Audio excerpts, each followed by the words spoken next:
In the context of Nepal's constitutional and political framework, what are the possible powers and constraints of Sushila Karki as the head of an interim government?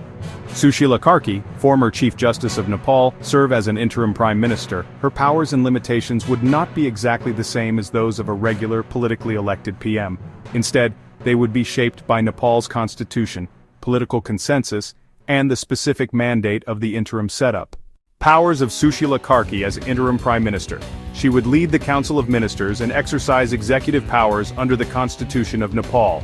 Authority to implement laws, policies, and run day-to-day administration. Ensure neutrality and fairness in state machinery. Direct security agencies, bureaucracy, and local administrations to act impartially. A key responsibility would be preparing and conducting free, fair, and credible elections. Work with the Election Commission to ensure voter rights, proper management, and equal playing field for all political parties.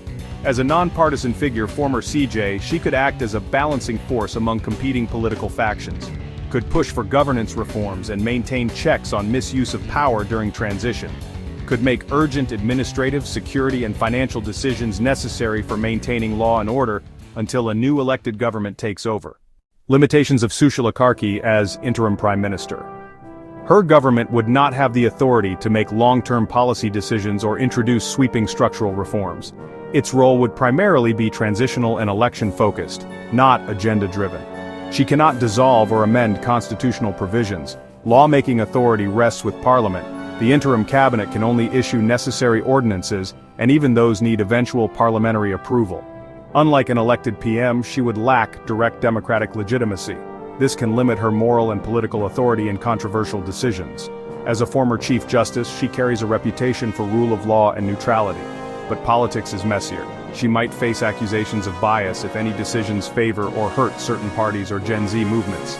She cannot extend her tenure indefinitely. Her role ends once elections are held and a new government form. In short, as an interim PM, she would have full executive powers in practice, but with a narrow and temporary scope, mainly to ensure governance continuity and deliver elections. Her limitations lie in the absence of a direct political mandate, dependence on consensus among parties, and constitutional restrictions that prevent major reforms or long-term policy initiatives.